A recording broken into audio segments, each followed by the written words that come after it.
Boa noite, queridos. Hoje nós estamos iniciando uma série nova, falar sobre uma coisa que todo mundo gosta de saber, que é como receber as bênçãos do Senhor, né?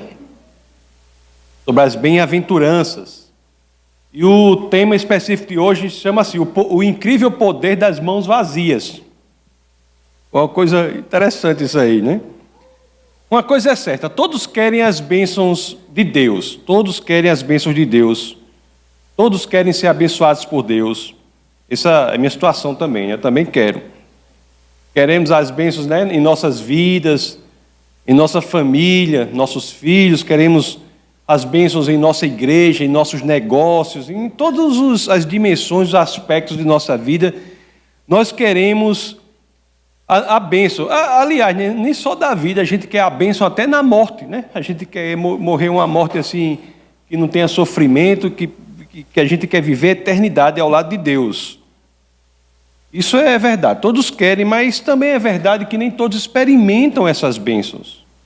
Nem todos experimentam essas bênçãos. E você vai olhar na Bíblia e tem lá uma forma de saber como experimentar das bênçãos do Senhor, e é papel da igreja ensinar as pessoas como elas podem ser abençoadas.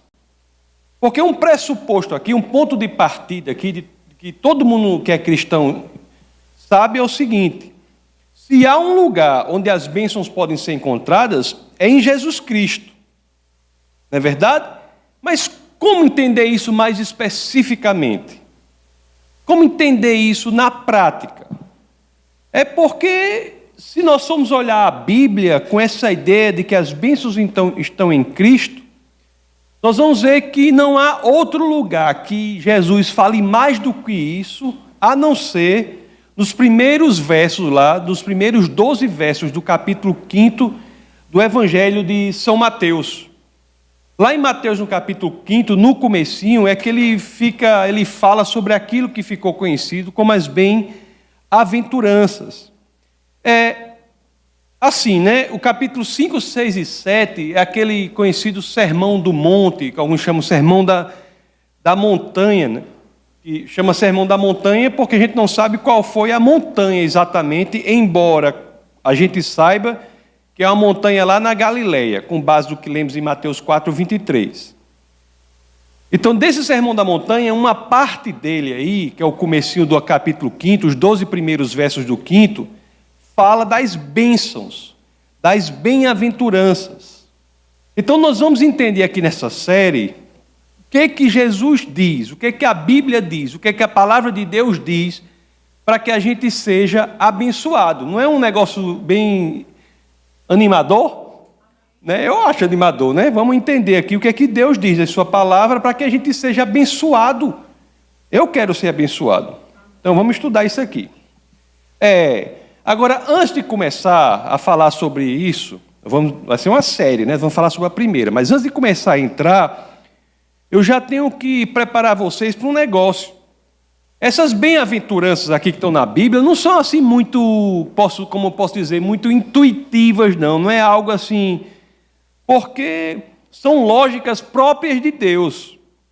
São lógicas até que desafiam o nosso modo de pensar, porque são formas de ser, que vamos ser abençoados, que são totalmente diferentes da maneira com que o homem vive aqui na Terra, o homem do mundo vive aqui na Terra. Assim, por exemplo, se um ET chegasse aqui e perguntasse assim, você podia dar uma descrição da natureza humana? Você podia descrever como é o ser humano aqui no mundo, né, fora da igreja, fora de Cristo? Como é o ser humano aqui na igreja?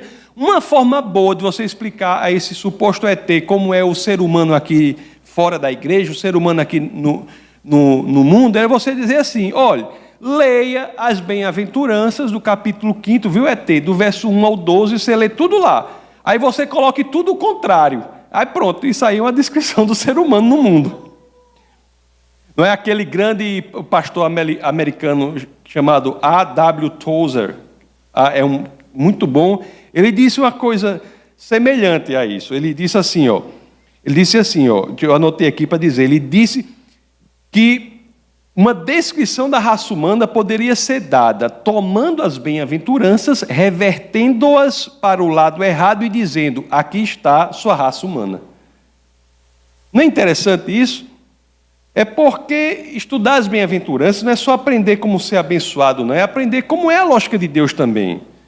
É aprender como é a vida, que não é a vida do homem no mundo, é a vida do verdadeiro cristão. Mas a lógica é de Deus. Então eu já vou adiantando que quando a gente for estudar, vocês não se surpreendam com coisas como assim, há um tipo de pobreza que leva à riqueza, ou há um tipo de luto que leva à alegria. Não é uma lógica incrível essa de Deus? É isso que nós vamos estudar nas bem-aventuranças. Então vamos logo ler aqui, Mateus capítulo 5. Abram aí, por favor, se assim, claro, desejarem. Mateus 5, 1 a 12, onde estão as bem-aventuranças. Vamos ler. Mas na leitura, já vou pedir para vocês prestarem atenção numa coisa que é muito importante que eu vou falar hoje. Quando a gente for ler essas bem-aventuranças aqui, nós temos que prestar atenção no tempo do verbo, de cada um desses verbos. As escrituras são assim, pessoal. A gente tem que prestar muita atenção nos detalhes. Muita atenção nos detalhes. Eu estava lendo um livro, o cabo até disse assim, ele disse, olha só que coisa curiosa ele disse. Ele disse que foi visitar o museu mais importante da cidade dele lá. Aí ele foi e um dia viu tudo que estava no museu de arte. Aí no outro dia ele se encontrou com um artista, não é? Que perguntou sobre o museu. Aí o cara disse, rapaz, esse museu é muito bom, eu vi tudo num dia. Aí a artista disse para ele assim, rapaz, não, você está fazendo tudo errado. Você vai lá um dia, mas você seleciona só 3 obras para você ver. Um dia é o tempo para ver umas 3 obras. Porque às vezes quando queremos ver tudo, nós não vemos nada. E as escrituras são assim também. Às vezes tem gente que diz, eu rali a Bíblia não sei quantas vezes. Tem gente que diz assim, eu rali a Bíblia não sei quantas vezes. Mas você viu tudo, mas vendo tudo, será que você viu alguma coisa? Às vezes quando queremos ver tudo, nós perdemos os detalhes. E as escrituras são muito valiosas nos detalhes. Então vamos prestar atenção aqui no tempo do verbo para vocês verem. Então vamos lá, verso 1. Vendo as multidões, Jesus subiu ao monte e se assentou. Seus discípulos aproximaram-se dele. E ele começou a ensiná-los dizendo, aí aqui no verso 3 do capítulo 5 do Evangelho de São Mateus, começam as bem-aventuranças. Dizendo, bem-aventurados os pobres em espírito, pois deles é o reino dos céus. Esse verbo aqui está no presente, né? Pois deles é o reino dos céus. Aí vamos ler as outras bem-aventuranças, verso 4. Bem-aventurados os que choram, pois serão consolados. O 5, bem-aventurados os humildes, pois eles receberão a terra por herança. 6, bem-aventurados os que têm fome e sede de justiça, pois serão satisfeitos. Bem-aventurados os misericordiosos, pois obterão misericórdia. Bem-aventurados os puros de coração, pois verão a Deus. Bem-aventurados os pacificadores, pois serão chamados filhos de Deus. Bem-aventurados os perseguidos por causa da justiça, pois deles é o reino dos céus. E 11, bem-aventurados serão vocês quando, por minha causa, os insultarem, os perseguirem e levantarem todo tipo de calúnia contra vocês. Isso aqui é um verso muito importante para a gente ter no coração, viu? Porque quando a gente sofre qualquer problema por ser cristão, para a gente achar bom, é agradecer a pessoa que está atacando você. Viu? Aí o 12, alegrem-se e regozijem-se, porque grande é a sua recompensa nos céus, pois da mesma forma perseguiram os profetas que viveram antes de vocês. 2 coisas logo chamam a atenção aqui nessas bem-aventuranças aqui. Quais são? Quando nós vamos ler a primeira delas, nós vemos uma coisa interessante, né? Nós vemos que ser pobre de espírito, pobre em espírito, ser pobre em espírito é a porta de entrada para as bem-aventuranças. Essa é a primeira coisa que chama a atenção. A pessoa ser pobre em espírito é a porta de entrada, é a primeira coisa que apresenta aqui para as bênçãos do Senhor. E a outra coisa qual é? Que a promessa aqui é o reino de Deus e o verbo está no presente. É que se quem é pobre em espírito, a maioria dos outros todos estão no futuro, exceção de um dos últimos. Então é como se você é pobre em espírito. A bênção do reino dos céus já é algo presente. Ora, eu sei que o céu é uma promessa do futuro, não é? Uma promessa do futuro.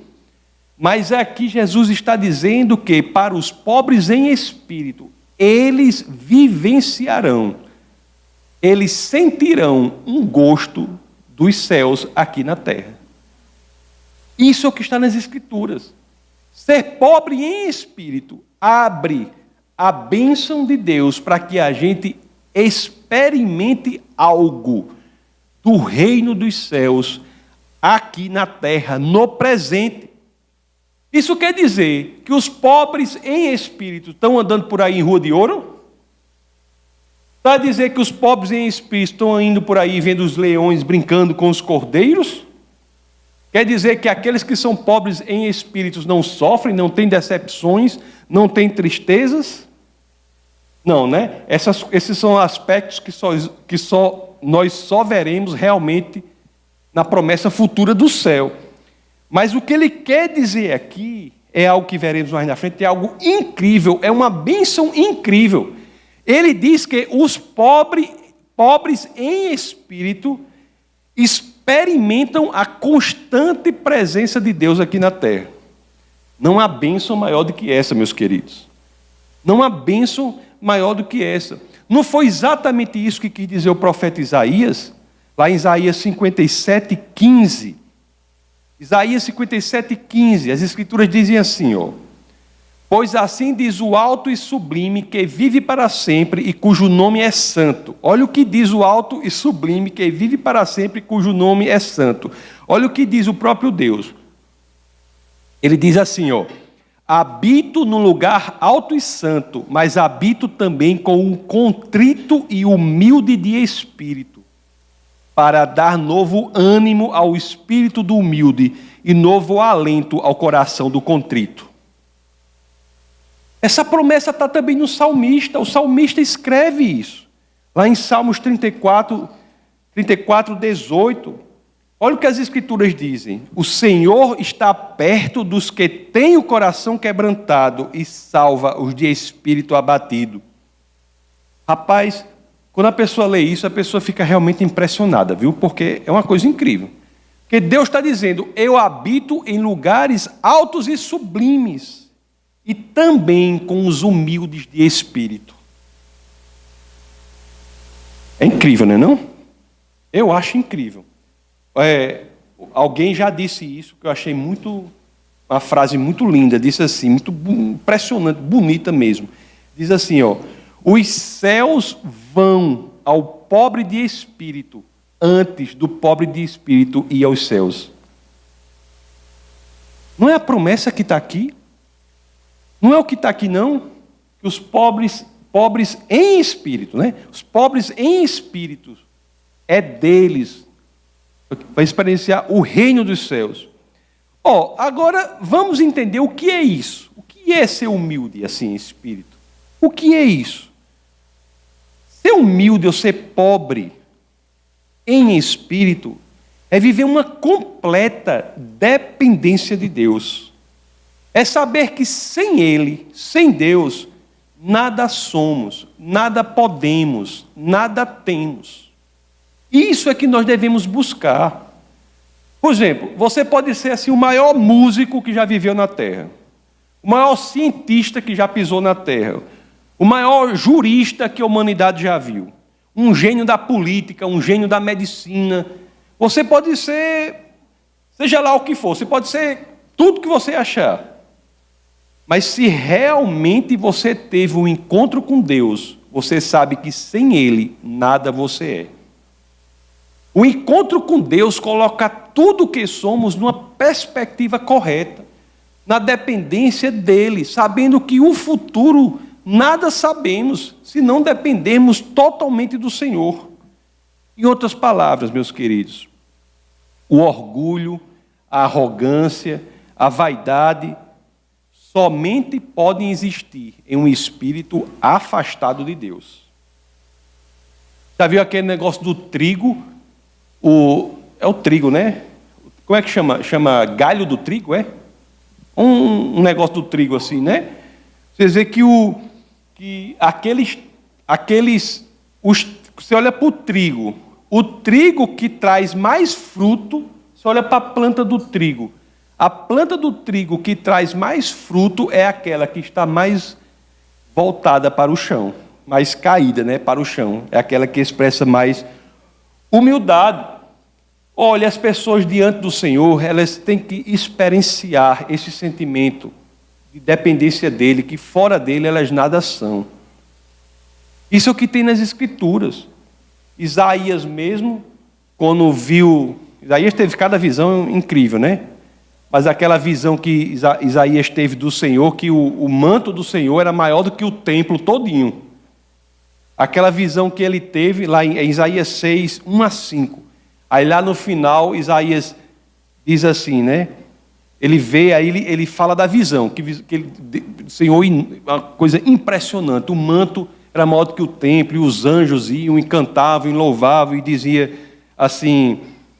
santo, santo, santo, aquela coisa maravilhosa. Aí no final dessa visão, Isaías diz assim: ai de mim, estou perdido, pois sou um homem de lábios impuros e vivo no meio de um povo de lábios impuros. Os meus olhos viram o Rei, o Senhor dos Exércitos. O mundo reconhecia a grandeza de Isaías, sabia que ele era uma pessoa de muitos talentos. Mas Isaías, na proximidade de Deus, apesar disso, ele disse assim: meu amigo, tudo o que o mundo acha que eu sou, o que porventura eu mesmo acho que sou, diante do Senhor não vale nada, né? Eu tenho que depender dele para tudo. Isso é o pobre em espírito. Quando Deus chega, o orgulho tem de sair. Tem de sair. Agora, é verdade que não é fácil, né? A gente tem que ser bastante honesto no nosso bate-papo aqui na igreja, né? Não é fácil. Não é fácil. Porque a cultura em que nós vivemos dá outra mensagem. A cultura em que nós vivemos diz assim, diz que você deve confiar em você mesmo e duvidar de Deus. Não é isso? Como é aquele slogan lá? Sim, eu posso, né? Não é isso? O slogan lá foi de Obama, foi? Sim, nós podemos. Sim, nós podemos. Esse slogan aí não é bíblico não, né? O slogan não é bíblico não. Sim, nós podemos, porque fora de Cristo nós não podemos nada. O slogan cristão é o que está lá em Provérbios 3:5, que diz assim, ó: confie no Senhor de todo o seu coração e não se apoie em seu próprio entendimento. Ou seja, o que as Escrituras dizem é assim: duvide de você mesmo e confie no Senhor. É difícil, porque a pessoa afastada de Deus, a gente vê muito assim, né? Triste, a gente vê a pessoa afastada de Deus, ela às vezes se acha capaz de tudo. Ela diz assim: eu estou no controle da situação, não, eu sei o que está acontecendo. Pode confiar que eu sei o que está acontecendo. Mas a pessoa que está em Cristo, que está com Deus, ela diz o que está lá em Salmos 16:8. Diz assim, ó: sempre tem um Senhor diante de mim, com Ele à minha direita não serei abalado. Deus é o alicerce da nossa segurança. Não, você não é o alicerce da sua própria segurança. E é interessante que é muito difícil ser pobre em espírito. É muito difícil. Sabe qual é a dificuldade que tem também? É a seguinte: você consegue ser pobre em espírito, aí as bênçãos começam a chegar. As bênçãos começam a chegar. Aí você começa a achar que foi alguma coisa que você fez. É interessante, é um paradoxo quando você lê isso aqui, porque aquele que é pobre em espírito tem que aprender a resistir à tentação de achar que é ele a causa das bênçãos que chegam a ele e não o Senhor. Porque as causas das bênçãos que chegam ao pobre em espírito, a causa é o Senhor. É difícil. Você imagina aí, isso não é difícil, imagina aí as bênçãos chegando, né? Seu casamento sólido, você tem saúde, seus filhos estão no caminho correto, você tem, seus negócios prosperam. Não é fácil não você pensar que é você e não Deus? É fácil, né? Eu gosto muito daquela parte, né? Da primeira mensagem que é dada ao povo que entra em Canaã, na terra prometida. E a mensagem que é dada ali, Josué dá ali, é a seguinte, né?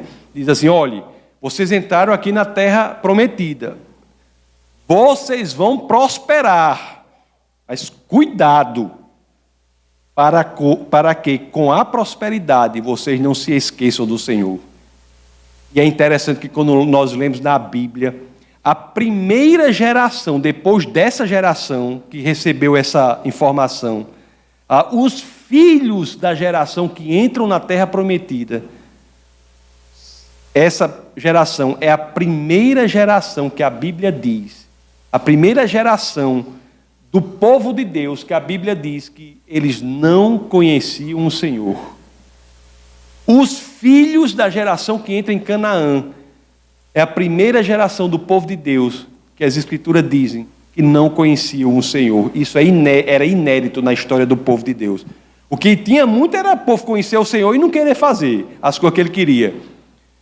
Conhecia o Senhor e não seguia, conhecia o Senhor e não seguia, mas a geração que não conhece o Senhor é a primeira geração depois daquela que entra na terra prometida. Uma coisa é incrível também sobre isso, uma coisa importante também sobre ser pobre em espírito. Sabe qual é a coisa legal de ser pobre em espírito?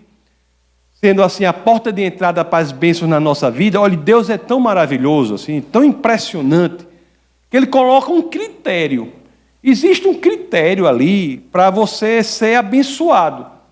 E é interessante que o critério para você ser abençoado não é com base em algo que você tem, mas com base na ausência do que você tem. Explicando melhor. Quando nós lemos as Escrituras aqui, nós vemos o seguinte: o primeiro passo para nós sermos abençoados não é termos algo, fazermos algo ou sermos algo. O primeiro passo para sermos abençoados, de acordo com as Escrituras, é o quê? É não sermos algo, não termos algo ou não fazermos algo. É sermos pobres em espírito. O primeiro passo para a bênção, o critério para Deus abençoar você, não é assim não. Olha, você vai ser abençoado se você trouxer isso, se você fizer aquilo, se você for aquilo outro. Não é isso não. O que Deus está dizendo é, o critério primeiro para você abençoado é você se apresentar diante de mim de mãos vazias. Não é uma lógica impressionante, não? Você quer ser abençoado, você tem que se apresentar diante de mim com mãos vazias, sem querer apresentar nada. É exatamente o contrário. É ser pobre em espírito que abre as bênçãos. É você chegar diante do Senhor e dizer assim: Senhor, eu sem Deus nada sou, estou aqui. Grande pregador, né? De quem eu gosto muito, de cuja obra eu gosto muito também, Spurgeon. Ele disse assim, não? Olha só o que ele diz sobre isso, abre aspas. Ele diz: não é o que tenho, mas o que não tenho, que é o primeiro ponto de contato entre o meu espírito e Deus. Não é, diga aí.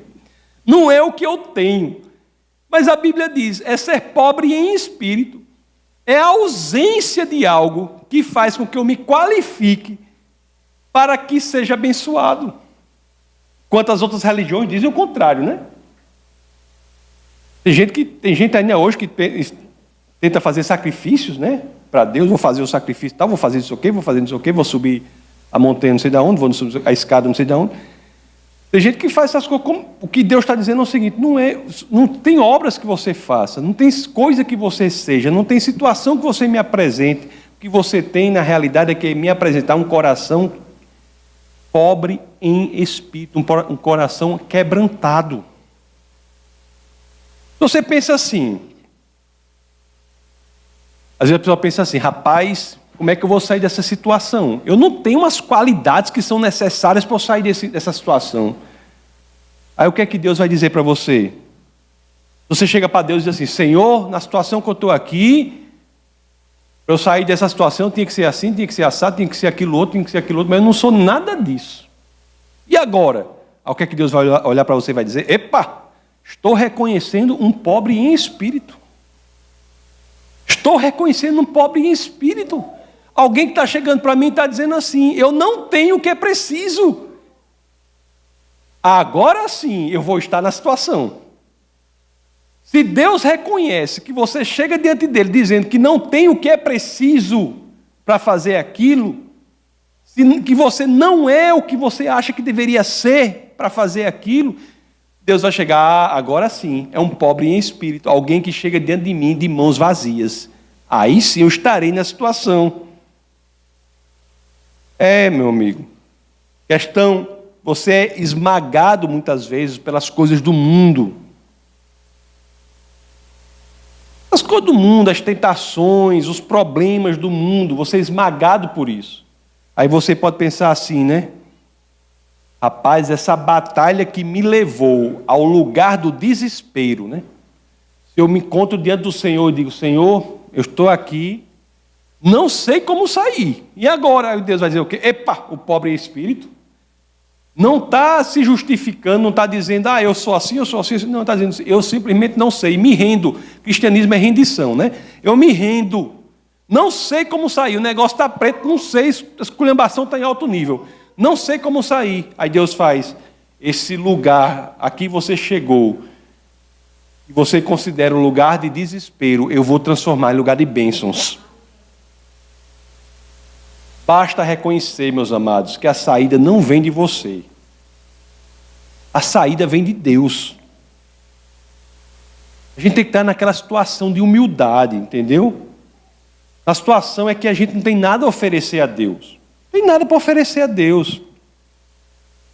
Quando nós estamos naquela situação que diz, rapaz, agora pronto, eu não tenho nada, eu não sei mais o que fazer, não tenho nada a oferecer a Deus. Aí sim você está entendendo o que é ser pobre em espírito. Fizeram a situação de ter de receber de Deus tudo. Nós temos, meus amados, nós temos que aprender a nos apresentar diante do Senhor de mãos vazias. Isso é um aprendizado importante e não é fácil. Nos apresentar diante do Senhor de mãos vazias. No próximo domingo, na sequência dessa série, que a gente está fazendo sobre as bem-aventuranças, eu irei falar sobre 7 bênçãos específicas que decorrem de sermos pobres em espírito. 7 bênçãos específicas. Falarei, é claro, se assim aprouver ao Senhor, né? Se Ele assim quiser. A minha vontade é essa, espero que seja dele. Para hoje aqui, eu vou deixar uma tarefa. Deixar uma tarefa para a gente aqui. Que é a tarefa de nós tentarmos cada vez mais cultivar em nós mesmos um espírito humilde. Nós cultivarmos em nós mesmos um espírito humilde. Nós temos de ser pobres em espírito.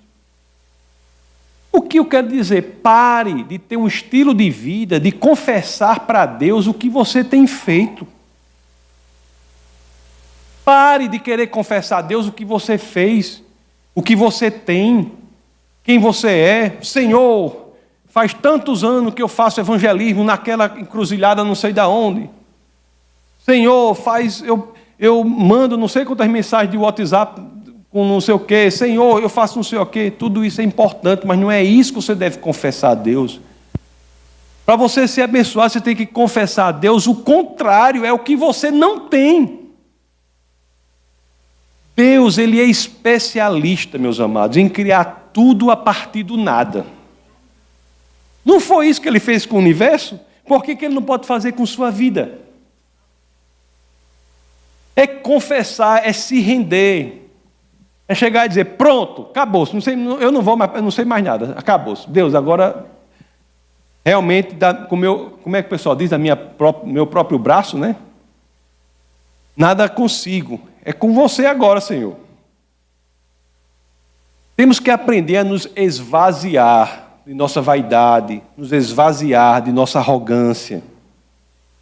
Existem vários tipos de arrogância e vários tipos de vaidade. Existe vaidade gospel, muita vaidade gospel. Eu preguei no Senhor, não sei quantas mil pessoas se converteram.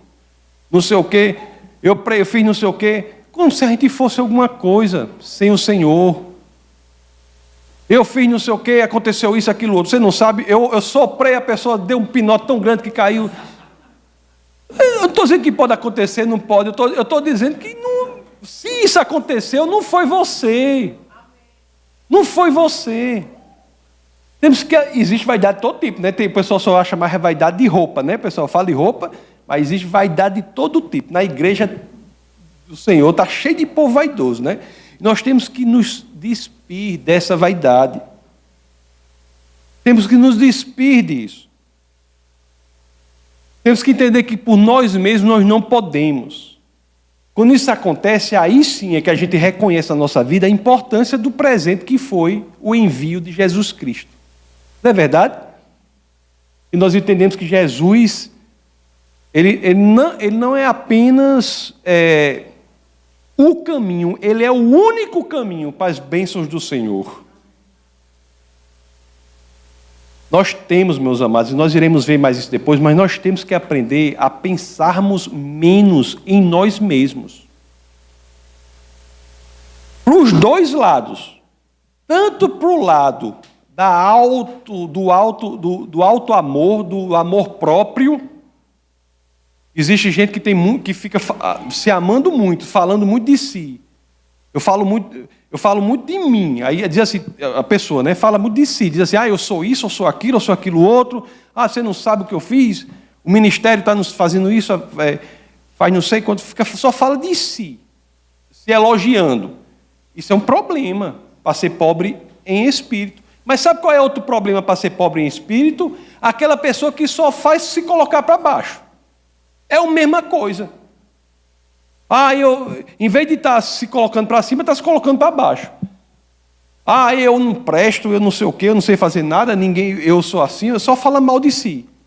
Nas duas situações, elas são faces diferentes da mesma moeda. E qual é a moeda? Você está colocando no lugar de Cristo o seu eu. Isso, tanto aquele que se elogia muito, que se coloca numa situação bem superior, quanto aquele que vive falando de si, se colocando numa situação lá embaixo, tanto um como o outro não são pobres em espírito. O pobre em espírito é aquele que aprendeu a tirar o eu daquele lugar e colocar Cristo. Então vamos fazer isso, vamos treinar isso nessa semana. E tudo que nós devemos fazer, meus queridos, é pensar menos em nós mesmos. Não é pensar menos de nós mesmos, não. Não é falsa humildade, não. Tem gente aqui que tem muita habilidade para servir o Senhor na música, tem gente que tem muita habilidade para servir o Senhor nas diversas áreas, tem grandes pessoas de várias áreas. Isso tudo não é para você ficar na doidice, não. É você entender que isso sem Cristo nada é. É isso. Não é você pensar menos de si, não. É você pensar menos em si. É quando você vai falar, o que você tem que falar é o que Deus faz na sua vida, não o que você faz para Deus. O que tem que sair da sua boca, naturalmente, não é o que você tem feito para Deus. É o que Deus tem feito por você. Se nós somos assim, aí sim nós estaremos cultivando em nosso coração um espírito humilde. Seremos pobres em espírito. E assim como dizem as Escrituras, Mateus capítulo 5, verso 3, é a porta de entrada para sermos abençoados. E essa bênção de que fala esse verso não é uma promessa para o futuro, é uma promessa para o presente. Para o presente, o verbo está no presente. Ou seja, se nós pudermos cultivar a humildade em nosso espírito, sermos pobres em espírito, nós estamos abrindo as portas para sermos abençoados hoje, com a presença do Senhor nas mais diversas facetas da nossa vida aqui na terra. Vamos orar.